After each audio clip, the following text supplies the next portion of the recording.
आइए हम अपनी आंखों को बंद करें, सब हम अपनी आंखों को बंद करें। यीशु मसीह भरोसा मेरा, प्लीज क्लोज योर आईज। तू ही सहारा। अब अपनी आंखों को बंद करें, सिर्फ यीशु मसीह की ओर देखें। अपनी कटीली झाड़ियों को उखाड़ें कि जो वचन आज बोया जाएगा वो अपने जीवन में काम कर सके। यीशु मसीह भरोसा मेरा, तू ही सहारा है मेरा। मुश्किल समय में तू ही दिलासा, साथ रहेगा तू सदा। अभी भी किसी बहुत लोगों की आंखें खुली हैं। I would request please close your eyes. सदा रहेगी मुझ पर अपनी आंखें उस क्रूस की ओर लगाएं। तेरी विश्वास योग्यता, देखूंगा मैं उम्र भर। मैं हाथ उठाकर गाऊंगा, यीशु तेरा नाम रहे ऊंचा। मैं हाथ उठाकर गाऊंगा, यीशु तेरा नाम रहे ऊंचा। प्रभु यीशु आपका धन्यवाद हो। मैं हाथ उठाकर प्रभु यीशु आपका धन्यवाद हो। यीशु तेरा नाम आपका धन्यवाद करते हैं, आपकी स्तुति करते हैं, आपकी प्रशंसा करते हैं।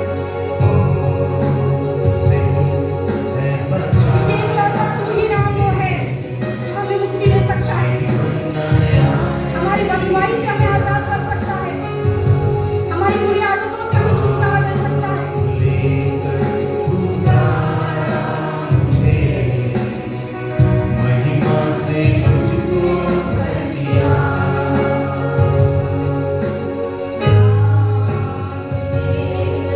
पुकारा मुझे, उसने आपका नाम लेकर आपको पुकारा है। से मुझको भर दिया। खुशबू तुझे मैं पुकारता हूँ, करुणा भलाई तेरी सदा रहेगी। वो कहता है कि तू कब तक उसको पुकारता रहेगा, आखिर कब तक पुकारता रहेगा। कितना समय और लोग उसके पास आने के लिए, क्या चीज हमें रोक रही है, क्यों हम उसके पास नहीं आना चाहते, क्यों हमने हमारे मन को कठोर कर दिया।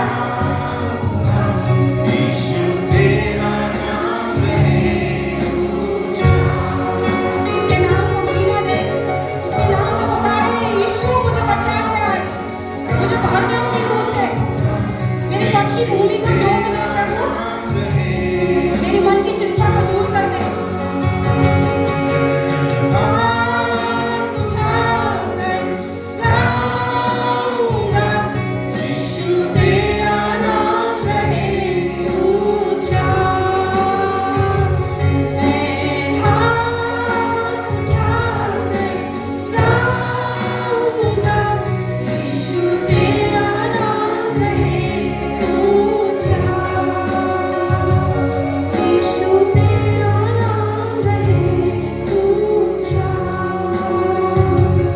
यीशु तेरा नाम रहे ऊंचा।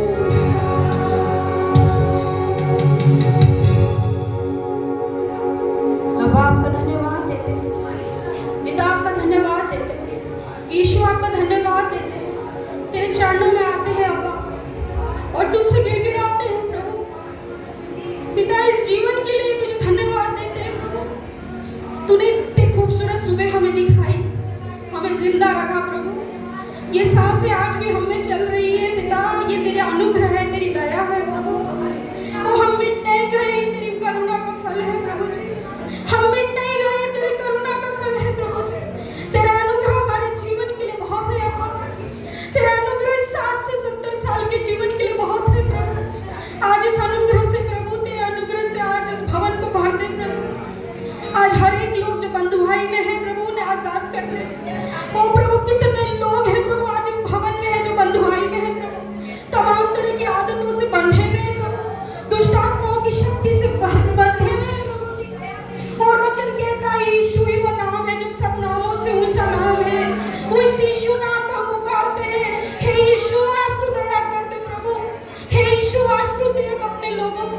आज तो अनुग्रह कर प्रभु।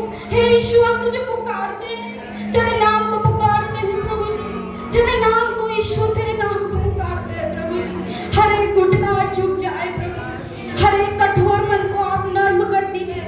वो अपनी वाचा को स्मरण करिए प्रभु, जो अंत के दिनों में आपने अपने लोगों से बांधी कि मैं तुम्हारे मनों को कठोरता से नम्र कर दूंगा, तुम्हें मांस का हृदय दूंगा और अपनी आज्ञाओं को उस पर लिखूंगा। अब मुझे पत्थर की तख्तियों की जरूरत नहीं है, अब मैं तुम्हारे हृदय पर अपनी आज्ञाओं को लिखूंगा। पिता, तू आज हमारे हृदय को नम्र कर दे प्रभु, दीन कर दे पिता, कि हम तेरी उन आज्ञाओं को जो तुझे लिखना चाहता है हमारे हृदय पर हम उसे लिखने दे प्रभु। अल्लाह करे प्रभु, हम तुझे अपने जीवन में काम करने के लिए तुझे अवसर दे पिता। जो कोने की सीट पर भी जो व्यक्ति बैठा है, जो आखिरी जल तक भी जो व्यक्ति बैठा है, उससे तू प्यार करता है प्रभु, और तू कहता है प्रभु जी कि मैं तुझसे बेहद प्यार करता हूँ। क्या तू देख नहीं सकता कि मैं तेरे लिए क्या क्या किया है? मैं मनुष्य होकर प्रभु तेरे बीच में आया और प्रभु आपने अपनी महिमा को छोड़ दिया। क्या कमी थी आपको स्वर्ग में प्रभु जी? किसी चीज की कमी नहीं थी, परंतु एक चीज थी, जो तेरा प्यार था प्रभु।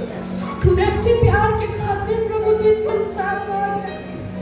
ओ प्रभु, तूने उस इतना नम्र कर दिया अपने आप को, तो क्या आज हम अपने आप को नम्र नहीं कर सकते? क्या धन के धोखे ने हमें तुझसे दूर कर दिया है? क्या धन के लालच ने हमें तुझसे दूर कर दिया है प्रभु? आज हमारे मन को तैयार कर प्रभु, कि तू हमारे मन में जो वचन को बोए प्रभु, और 100 और 60 गुना फलवंत होने वाला हो सके प्रभु जी। हम हमारे वचन को तैयार कर सके, ऐसे पवित्र आत्मा आप हमारी सहायता और मदद करें। पवित्र आत्मा हर एक लोग जो बंधु भाई में है उन्हें आजादी की आत्मा दीजिए प्रभु जी, अनुग्रह और प्रार्थना करने वाली आत्मा दीजिए प्रभु, अपनी बुद्धि और ज्ञान की आत्मा दीजिए, नम्रता और संयम की आत्मा दीजिए, और सबसे बढ़कर प्रभु अपने भय की आत्मा दीजिए प्रभु। जिस भय को हम भूल गए प्रभु, परमेश्वर यहोवा कहता है तुम मेरा भय मानना भूल गए। अगर मैं पिता हूँ तो मेरी आज्ञा मानना कहाँ है, और अगर मैं स्वामी हूँ तो मेरा भय मानना कहाँ है? अगर मैं तुम्हारा पिता हूँ तो मेरी आज्ञा मानना कहाँ है, और अगर मैं तुम्हारा स्वामी हूँ तो मेरा भय मानना कहाँ गया? सब भूल गए हम ये भूल गए कि हमें उसके भय में चलना है, उससे डरते और कांपते हुए जीवन को जीना है प्रभु। सब बातों में आपको महिमा देते हुए प्रभु यीशु मसीह के नाम से मांगते हैं।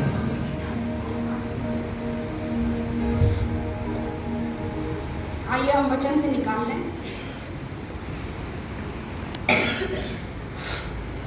मत्ती 25 उसका 34, कोई पढ़ दे वचन से। मत्ती 25 उसका 34।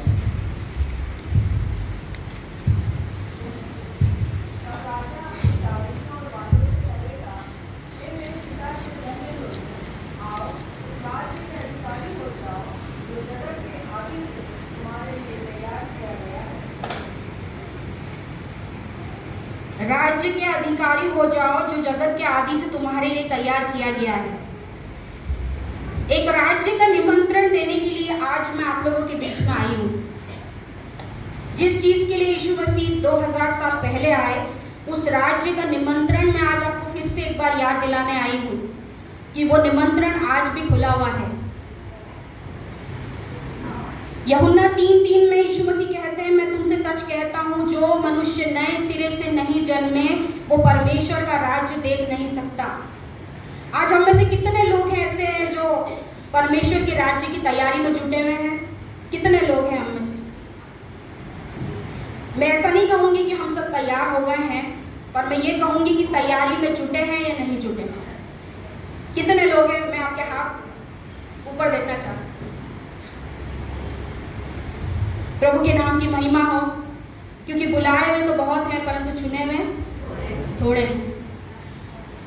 अब यह हमें डिसाइड करना है कि बुलाया तो उसने सबको है, नाम लेकर, सबको नाम लेकर बुलाया है, परंतु बुलाए हुए से लेकर चुने हुए तक का सफर क्या हम तय कर रहे हैं इन अंत के दिनों में?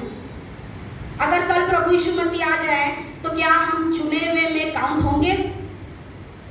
वो चुने हुए को ले जाएगा। मैं आज आपको एक निमंत्रण देने आई हूँ। ये निमंत्रण स्वैच्छिक है, यानी अगर इंग्लिश में बोला जाए तो ये वॉलंटरी डिसीजन है। आप इसमें इस इनविटेशन में आना चाहते हैं तो बहुत अच्छी बात है, अगर नहीं आना चाहते हैं तो ये आपकी इच्छा है। दुल्हन उठा भी जाएगी तब भी संसार ऐसा ही चलता रहेगा। ये निमंत्रण, ये अंत के दिन उनके लिए है जो मसीह की दुल्हन बनना चाहते हैं।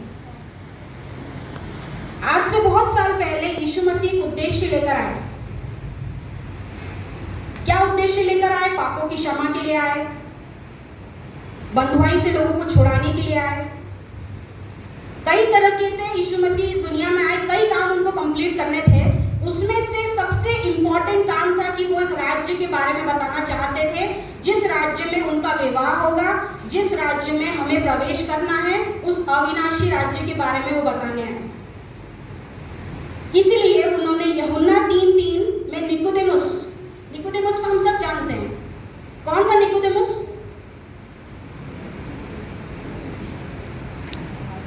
निकोदेमुस कौन था?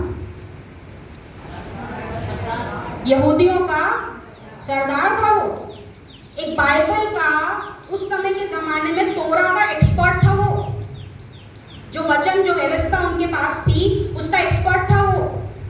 वो स्कॉलर था। उसको सारी प्रतिज्ञाएं, भविष्यवाणियां, सब कुछ मुंह जबानी याद थी, इसलिए वो यहूदियों का सरदार था। पर वो परमेश्वर से बहुत प्यार करता था और वो प्रभु यीशु मसीह के उसने चमत्कार देखे। उन चमत्कारों को देखकर उसने ये निर्णय करा, एक फरीसी होने के बावजूद भी, कि मैं आज जाकर यीशु मसीह से रात में मिलूंगा। और जब वो रात में मिलता है तो प्रभु यीशु मसीह अपने बारे में उसको सब कुछ बताते हैं कि वो क्यों आए। जैसे मूसा के समय में सांप को ऊंचे पर लटकाया गया था, बहुत क्लियर तरीके से उन्होंने बताया, इसी तरह मनुष्य के पुत्र को ऊंचे पर लटकाया जाएगा और जो कोई उसकी ओर विश्वास करके देखेगा, जो कोई अपने मन को फिराएगा और ये विश्वास करेगा, वो नया जन्म पाएगा, अविनाशी राज्य में प्रवेश करेगा, पर उसमें कंसिस्टेंटली बना रहेगा। ऐसा नहीं मन फिरा लिया और फिर पाप में चले गए। निकोदेमुस एक परमेश्वर की व्यवस्था का बहुत बड़ा स्कॉलर था। आप सोच रहे हैं, आप इमेजिन कर सकते हैं, एक तरफ यीशु मसीह हैं, वो परमेश्वर हैं और वो परमेश्वर के प्रेम से और परमेश्वर के अनुग्रह से भरकर आए, और एक तरफ परमेश्वर की व्यवस्था है। ये दोनों आपस में बात कर रहे हैं। क्या आप इस बात को इमेजिन कर सकते हैं कि परमेश्वर की व्यवस्था परमेश्वर के प्रेम से बातें कर रही है? परमेश्वर की व्यवस्था, परमेश्वर के कानून जो उन्होंने दिए, वो परमेश्वर के प्रेम और अनुग्रह पे से बात कर रही है, परंतु परमेश्वर का अनुग्रह और प्रेम उस व्यवस्था पर भारी पड़ रहा है, क्योंकि परमेश्वर अपनी व्यवस्था को कॉन्ट्रडिक्ट नहीं करेगा, पर वो ये बताने आए हैं कि मैं उस व्यवस्था को पूरा करने आया हूं। निकोदेमुस इस बात पर यकीन करता है और वो निमंत्रण उस फरीसी को भी देते हैं प्रभु यीशु मसीह, कि तू मेरे राज्य में अगर आना चाहे तो तुझे नए सिरे से जन्म लेना होगा। अगर हम परमेश्वर का ज्ञान रखते हैं, बहुत अच्छी बात है निकोदेमुस की तरह, परंतु अगर हम नए सिरे से अगर हमारा जन्म नहीं हुआ है तो हम परमेश्वर के राज्य में नहीं पहुंच पाएंगे। अब निकोदेमुस जो सवाल करता है, शायद हम में से सभी वही सवाल करेंगे कि अगर मैं पैदा हो गया हूं या मैं पैदा हो गई हूं तो क्या मैं वापस से मां के पेट में जाकर फिर से जन्म लूंगी? तो प्रभु यीशु मसीह उससे क्या कहते हैं?